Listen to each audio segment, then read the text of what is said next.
I flew my P-40 Warhawk over the endless stretch of North African desert, leading 4 other planes in tight formation toward the German supply depot near Tobruk. The midday sun beat down on the cockpit glass, turning the small space into an oven despite the altitude. My flight suit stuck to my back with sweat. I glanced at the other aircraft. My men followed precisely where I led, their trust a weight I carried on every mission. The instrument panel in front of me glowed with a soft green light in the dim cockpit. Oil pressure looked good. Fuel gauge showed we had enough to hit the target and make it back to base, with a small margin for combat maneuvering.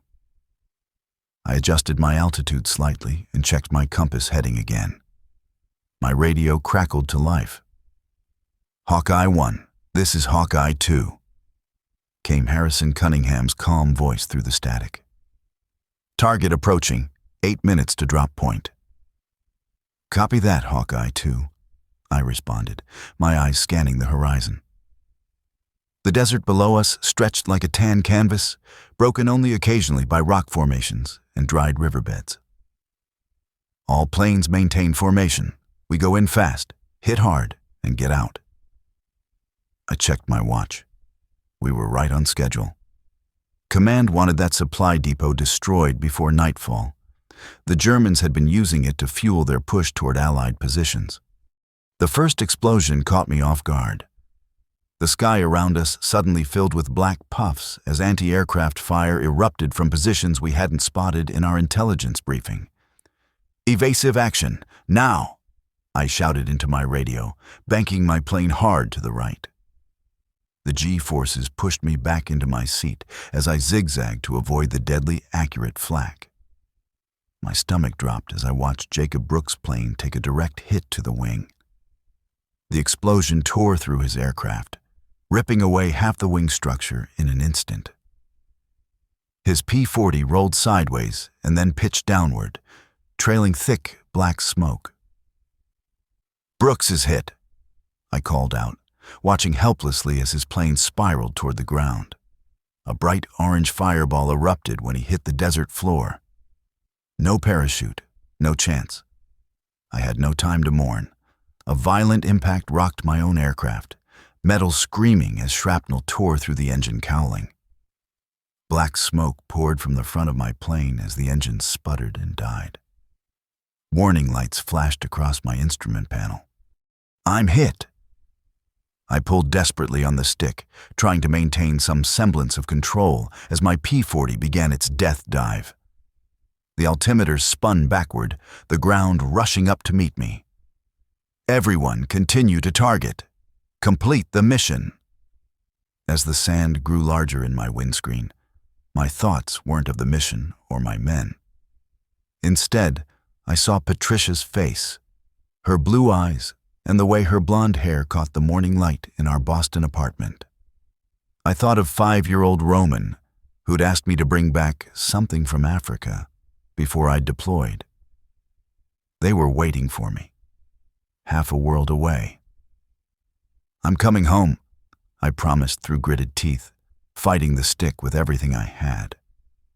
"I'm coming home to you both." The impact came with a deafening crash. Metal twisted and glass shattered as my P-40 slammed into the desert at an angle. My head whipped forward, then back, smashing against the seat. Pain exploded behind my eyes as darkness swallowed me. I don't know how long I was unconscious. Seconds, minutes. When my eyes fluttered open, the world tilted sideways. The cockpit had collapsed around me, crumpled like paper. Something warm and wet trickled down my face. I touched my forehead and my fingers came away red. The smell of fuel and hot metal filled my nostrils. I needed to get out before the wreckage caught fire. My left arm screamed in pain when I tried to move it. Dislocated or broken, I couldn't tell. With my right hand, I struggled with my harness buckle until it finally gave way. The canopy was jammed shut, crushed in the impact. I spotted a gap in the twisted metal near where the windscreen had been, barely wide enough. I pulled myself toward it ignoring the glass cutting into my flight suit and the stabbing pain in my shoulder. My lungs burned for fresh air as I squeezed through the gap, metal edges tearing at my clothing. With one final push, I tumbled out onto the hot sand and collapsed, gasping. The desert sun beat down mercilessly on my face as I lay there, trying to gather my strength. A distant boom made me lift my head. On the horizon, a black plume of smoke rose into the sky. I watched in horror as what had to be the last of my squadron's planes exploded in midair, debris raining down across the desert. I stared, searching desperately for parachutes against the blue sky. There were none. I was alone in the vast North African desert, miles from any Allied position, surrounded by enemy territory. The realization sank into me like the heat into the sand. No rescue would be coming. Not today. Maybe not ever. I assessed my situation as the midday heat beat down on me. My left arm hung uselessly at my side, dislocated from the impact of the crash. The pain radiated in waves, making it hard to think clearly. With my good hand, I reached for the survival kit strapped to my flight suit, thankfully intact despite everything. Inside, I found a canteen of water, a compass that still pointed north, and packets of emergency rations. Not much, but better than nothing. The radio from my plane lay in twisted pieces nearby, beyond any hope of repair. I picked up a fragment and then tossed it aside in frustration. No way to call for help. No way to let anyone know I was alive. I looked across the vast emptiness stretching in every direction. Sand. Just sand and sky meeting at the horizon. My mental calculations weren't encouraging. The nearest Allied position was at least 60 miles away.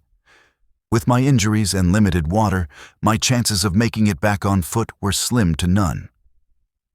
"They're all gone now." The voice came from directly behind me.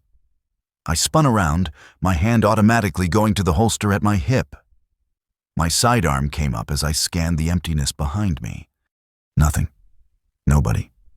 Just more desert. "Who's there?" I called out, my voice sounding small against the vastness. "Some call me the devil," the voice answered, now seeming to come from beside me. "But I prefer to think of myself as a fellow traveler." I turned again, pointing my gun at empty air. The sun beat down on my head, making sweat trickle into my eyes. Was I already hallucinating from the heat? From the crash? I holstered my weapon slowly, unsure what to do. In the distance, something caught my eye. A faint light on the horizon. I squinted, trying to make sense of it. It didn't move like an aircraft. It seemed fixed in place, steady. A settlement, perhaps? Or a military outpost? Either way, it was my only hope. I checked my compass again and marked the bearing. My best guess put the light at about 10 miles away. With my injury in the heat, that journey would be hell. But the alternative was certain death out here. "You won't make it," the voice said, now sounding as if it were walking beside me as I took my first painful steps toward the distant light. I ignored it, focusing instead on putting one foot in front of the other. The pain in my shoulder was almost unbearable, and I had to stop frequently to catch my breath. The voice followed me. "Patricia is probably glad you're gone, you know," it said conversationally after I'd been walking for nearly an hour. "Gives her more time with Roman." I stopped dead in my tracks. "What did you say?" "Roman Rogers," the voice clarified. "Your college friend. The one who comes over to check on her while you're away fighting. They laugh about you, Bryce, about your blind loyalty and duty." My mouth went dry, and not just from the desert heat. "You don't know what you're talking about," I muttered, resuming my slow march toward the light. Don't I? The voice sounded amused now. Just like I don't know about the German pilot you shot down near Sicily last April. Young Hayden Myers, just 22 years old, had a fiancée waiting back in Munich. You watched his plane spiral down, didn't you? Counted it as a victory. My steps faltered. I hadn't told anyone the German pilot's name. It hadn't been in any report. I'd found his identification later, when our unit searched the crash site. How could this, whatever it was, know that? That's not fair, I said, my voice hoarse. It was war. He would have shot me down if he could have. Oh, I'm not judging, the voice assured me. I'm merely stating facts. Like the fact that when you were 7, you broke your mother's favorite vase and blamed it on the neighbor's cat. Or how during basic training, you stole cigarettes from Muller's footlocker. I trudged onward, trying to tune out the voice. It had to be the heat, the concussion from the crash, my mind playing tricks on me, pulling up random memories and packaging them as an external presence. You're not real, I said firmly. Then how do I know about the night you got drunk and kissed Janice Hunt while you were engaged to Patricia? You never told anyone about that, did you? I stopped again, my heart hammering against my ribs. The voice was right. I'd never told a soul about that mistake. Not my buddies, not my commander, certainly not Patricia. You're in my head, I insisted, though less confidently now. You're just desert madness, heat stroke, my brain playing tricks.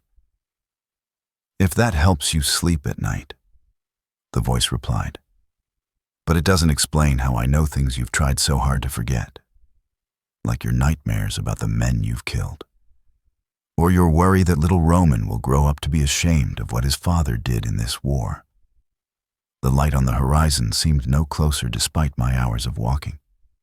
My water was already half gone, and the dislocated shoulder had swollen, sending waves of agony through my entire left side. But it was the voice that truly tormented me. How it knew things no stranger could possibly know, things I'd never spoken aloud to anyone. What are you? I finally asked, my resolve crumbling under the weight of the evidence. This couldn't be just hallucination. The details were too specific, too accurate. I told you, came the reply, gentle yet somehow more terrifying for its softness. I'm a fellow traveler. I've been with you for longer than you know, Bryce. Watching, waiting for a moment like this, when you're alone and broken and far from help. I kept walking, one painful step after another. The voice kept pace, sometimes whispering from my left, sometimes from my right, always knowing exactly which memories would cut deepest. I tried to focus on survival, on the water I rationed carefully, on maintaining my direction toward the light, on ignoring the pain. But I couldn't ignore the voice. Couldn't explain it away, no matter how hard I tried. Because no hallucination, no desert madness could possibly know the things it knew about me. The secret shames, the private fears, the moments no one else had witnessed. And that terrified me more than dying in the desert ever could. I kept walking through the desert, each step more difficult than the last. The voice that had found me stayed close, no longer just making observations, but digging deeper into my life with each passing minute.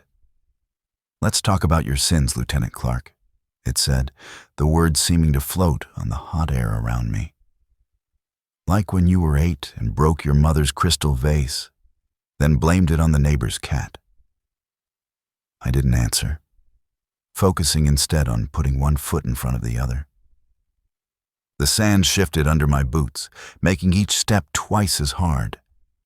My canteen sloshed at my hip, already feeling lighter than it should. You remember that, don't you? How you watched her cry over that vase, her mother's gift, while you stood there saying nothing?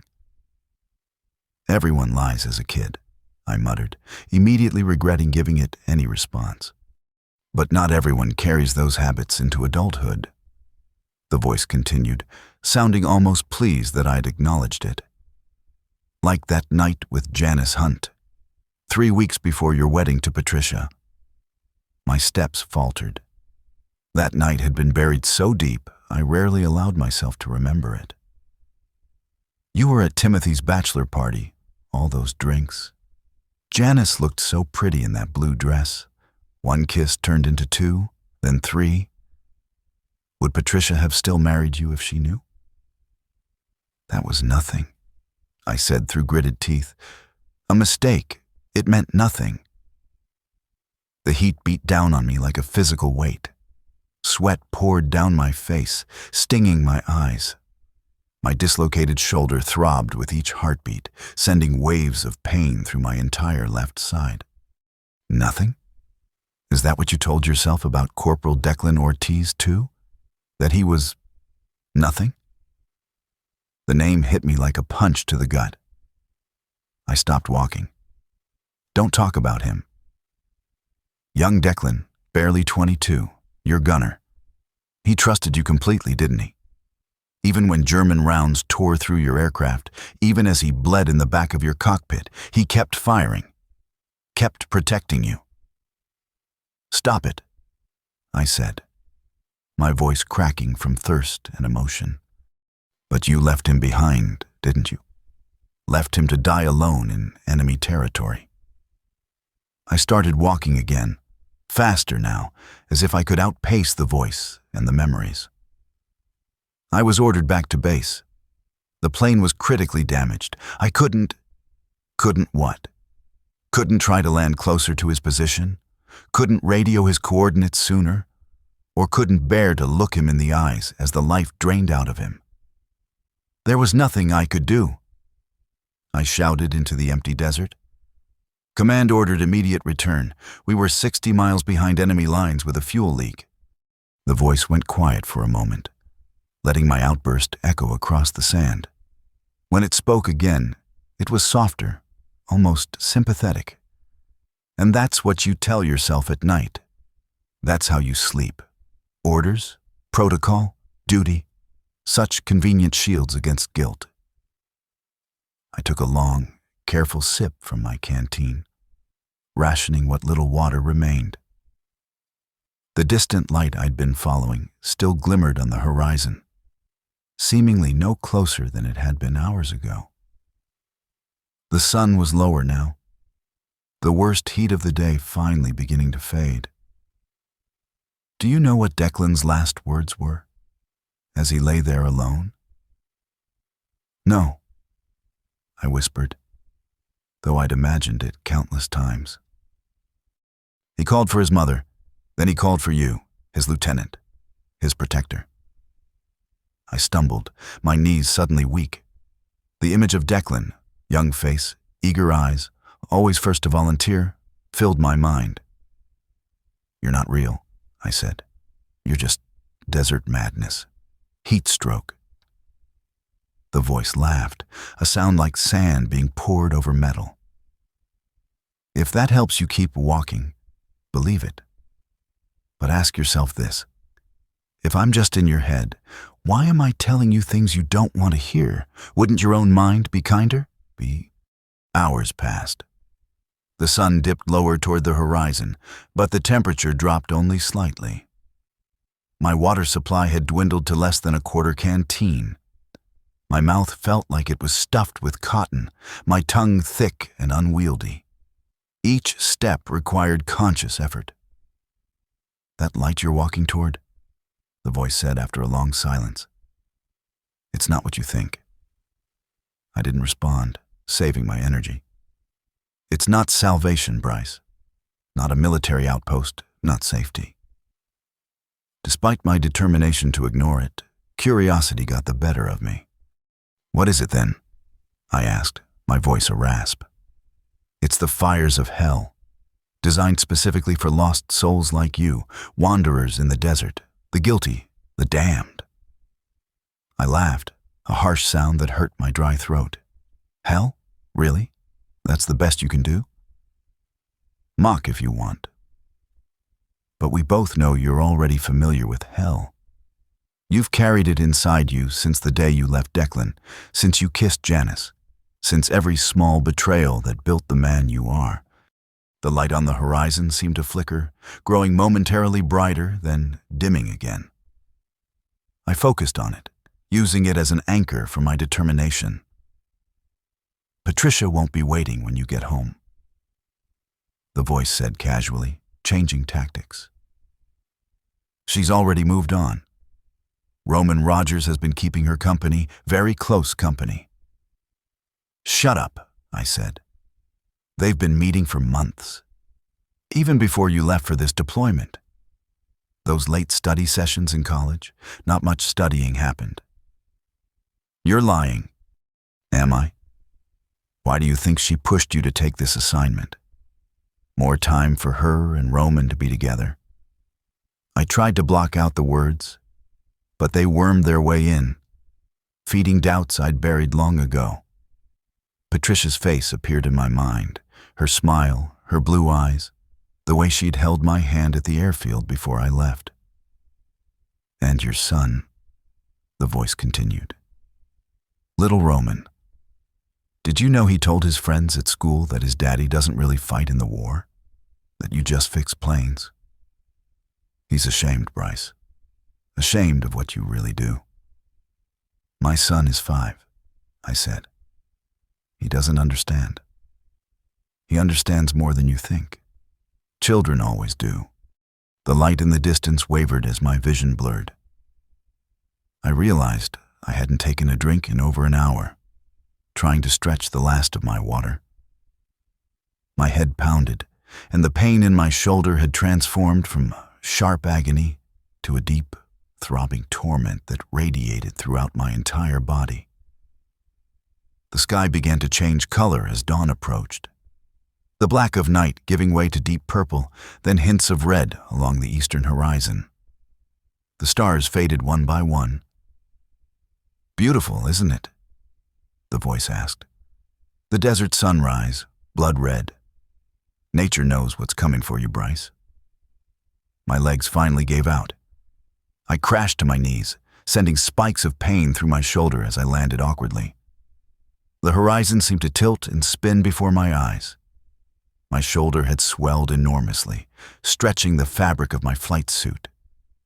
The pain was almost unbearable now, consuming my thoughts and making it hard to focus on anything else. This is where it ends, the voice said. This is fitting. Alone in the sand, just like Declan. The mention of his name sparked something in me. Not guilt this time, but defiance. I forced myself back to my feet, swaying but standing. No, I said. No? I'm not dying here. I took a step forward, then another. Each movement sent fresh waves of agony through my body, but I kept going. Stubborn to the end, the voice noted. But it doesn't matter. Even if you reach that light, what's waiting for you back home? A wife who's betrayed you? A son who's ashamed? Colleagues who whisper about Declan behind your back? You don't know them, I said, focusing on placing one foot in front of the other. You don't know Patricia, or my son. I know you, Bryce. I know everything about you, and people like you don't get happy endings. The sun continued its rise, painting the horizon in shades of orange and crimson. The light I'd been following seemed to fade against the brightening sky, becoming harder to distinguish. I squinted, trying to keep it in sight. Patricia cried herself to sleep the night before your wedding, the voice said. Not from happiness, from doubt, from knowing she was making a mistake. Each word cut deep, but I kept walking. Roman asked his mother last Christmas if his real daddy might come home someday. He doesn't see you as his father, Bryce. You're a stranger who visits occasionally." My vision blurred again, this time from tears mixing with sweat. I wiped them away roughly. "Your commanding officer, Aaron Henderson, has already filed the paperwork listing you as killed in action. They're not looking for you, Bryce. No one is coming. No one cares." I stumbled but caught myself. The ground seemed to shift under me, the horizon tilting at impossible angles. But still, I walked toward the distant light, growing fainter by the minute as the desert transformed from black to blue to gold under the rising sun. "You can stop now," the voice said, almost gently. "Just lie down. Accept what's coming. Everyone goes to hell eventually. Some just get there sooner." I ignored it, forcing myself forward through sheer will. My shoulder had become a universe of pain, my throat so dry I couldn't swallow. But still, I walked.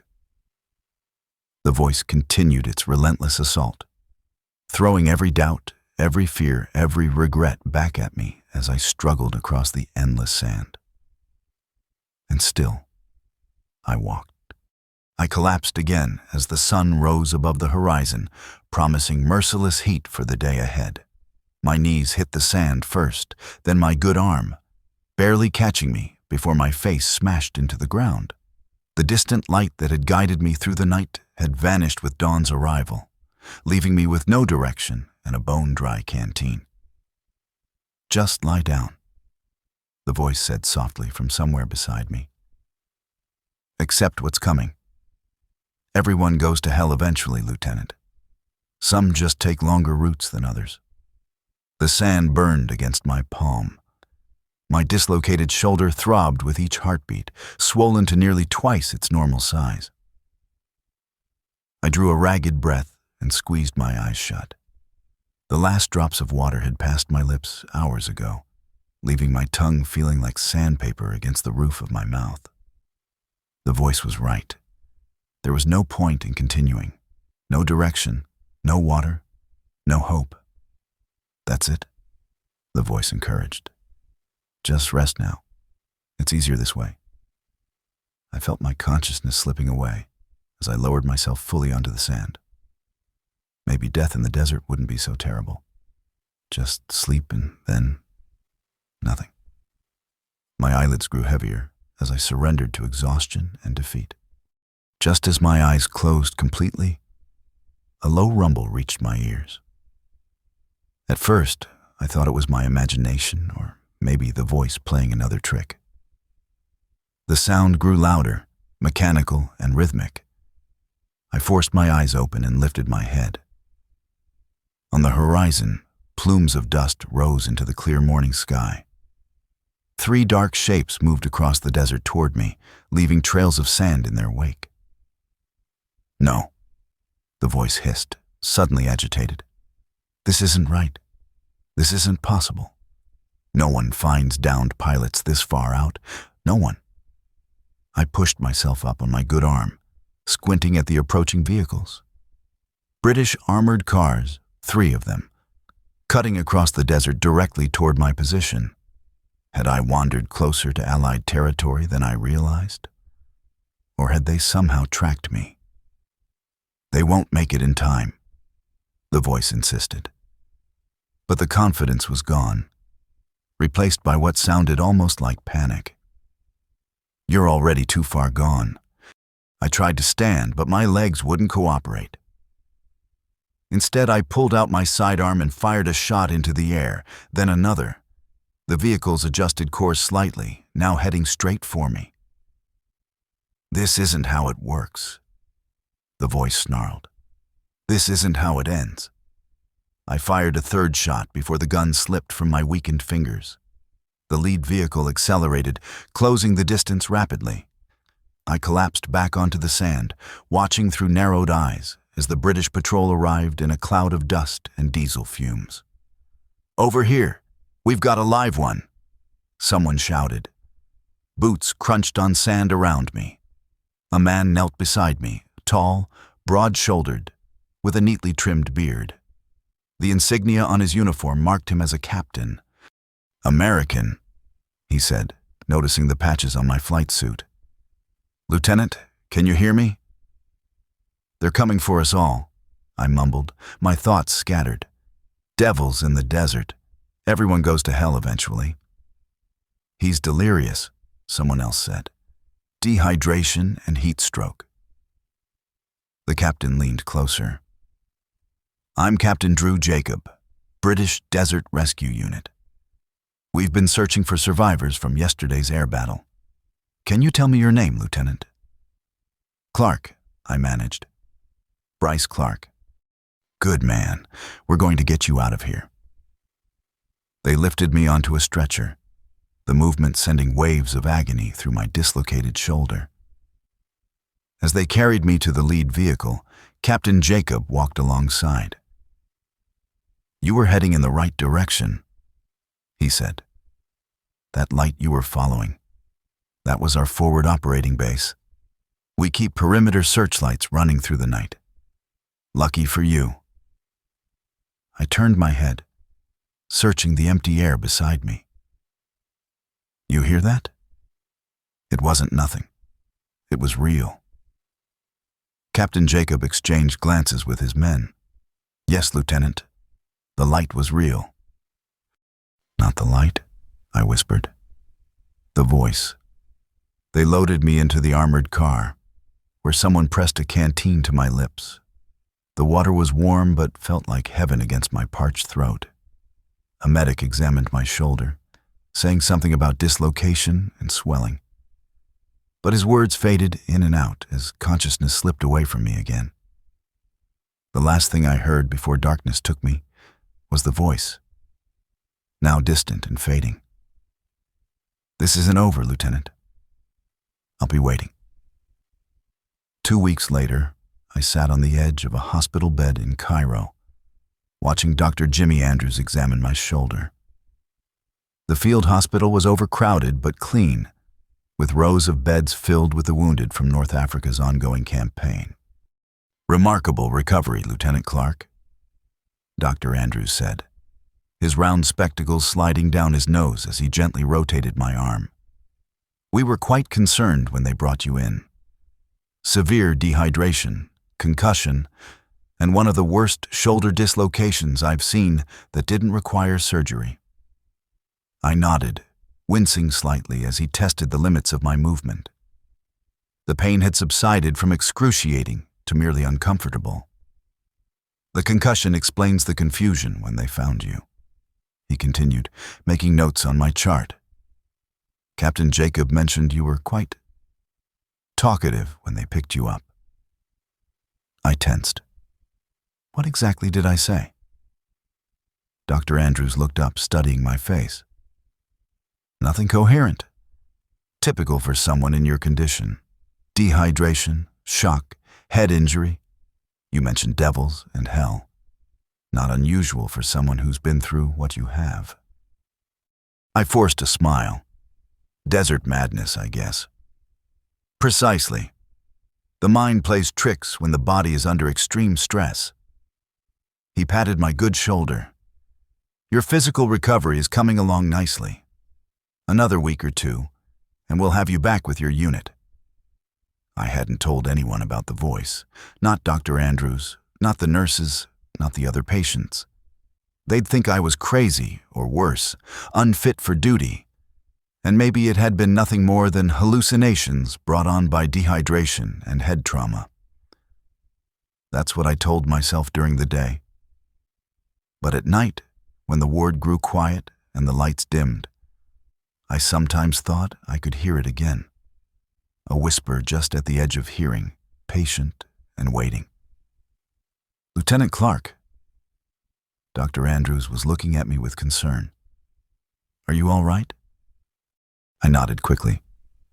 Yes, sir. Just tired. Of course. Rest is the best medicine. He closed my file. Nurse Fig will be by with your medication shortly. I'll check on you again tomorrow. As he walked away, I leaned back against my pillows and closed my eyes. The voice in the desert had known things, personal things no hallucination could have known. but I would tell no one. Some experiences couldn't be shared, couldn't be explained. I would heal. I would return to my unit.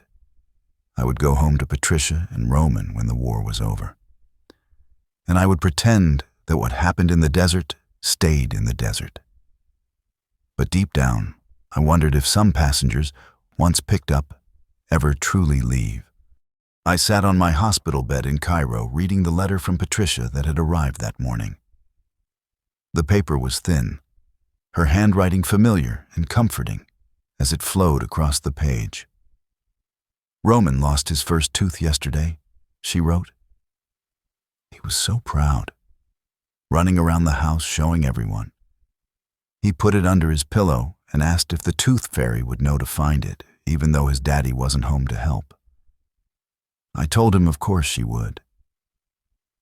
My fingers traced over the words, feeling the slight indentations her pen had made in the paper. She'd pressed harder in some places, especially when writing about missing me. "I miss you terribly, Bryce. The days feel longer without you here. I keep your photo by our bed and look at it every night before I sleep.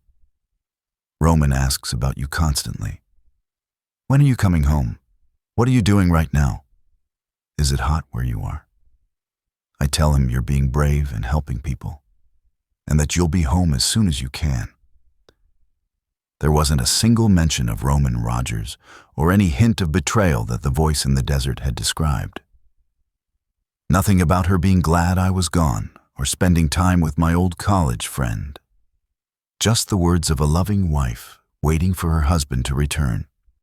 "When will you know more about coming home? The radio reports make everything sound so confusing. I pray for you every night, my love." "She's lying to you," came a whisper from the shadowed corner of the room. I didn't look up. I knew that voice. The same one that had followed me through the desert. The same one that had almost convinced me to lie down and die. "I can wait," it continued, soft and patient. "Everyone goes to hell eventually. Some just take longer to get there." I kept my eyes on Patricia's letter, refusing to acknowledge the voice. I focused on her words, on the way she dotted her I's with small, perfect circles, on how she always signed her name with an extra loop on the final A. "Roman made a drawing for you," the letter continued. "I've included it with this letter. He says it's you flying your plane. The blue scribble is the sky. The brown part is the desert. He's so proud of it." I looked at the small crayon drawing that had been folded inside the letter. Crude shapes that only vaguely looked like a plane and a person, but it made my throat tight with emotion. The door to my room opened, and Nurse Stella Figg entered with a small tray of medication. Her auburn hair was pulled back in its usual practical bun, and her uniform was crisp despite the Cairo heat. "Good morning, Lieutenant Clark," she said, setting the tray down on the table beside my bed. "How are you feeling today?" "Better?" I lied, carefully folding Patricia's letter and placing it back in its envelope. From the corner, I could still hear the faint whispers, too low to make out the words, but present enough to make my skin crawl. The shoulder's not giving me as much trouble. Nurse Figg looked at me with a practiced eye, likely noting the dark circles under my eyes and the tension in my jaw. "You don't look like you've been sleeping well." "It's just the beds," I said with a weak smile, too soft after months of sleeping in a cockpit. "Here's your pain medication," she said, handing me a small paper cup with 2 pills inside. "And something to help you sleep tonight. Dr. Andrews says your recovery is coming along, but rest is essential." I took the medication and swallowed it with water from the glass on my bedside table. The voice from the corner grew quieter, but didn't disappear entirely. "Is there anything else you need?" Nurse Figg asked. "No, thank you," I replied, glancing briefly toward the empty corner where the shadows seemed to shift and move despite the stillness of the room. After she left, I leaned back against the pillows and closed my eyes. I'd survived the crash. I'd survived the desert. I'd survived an entity that had found me at my weakest moment and tried to drag me down into despair. I would survive this too, this continued torment from whatever had attached itself to me out there in the sand. I opened my eyes and looked again at Roman's drawing. My son believed in me, saw me as a hero flying through the sky. Patricia waited for me, kept my photo by her bed. They were real. The voice was not. Or at least, that's what I tried to tell myself. Yet in quiet moments, when the hospital settled into night and the only sounds were the soft groans of wounded men and the distant footsteps of night staff, I heard it again. The devil's voice, whispering things only I could hear. And I wondered if hell wasn't a place you went to, but something you carried within. A passenger that never truly left once it found you.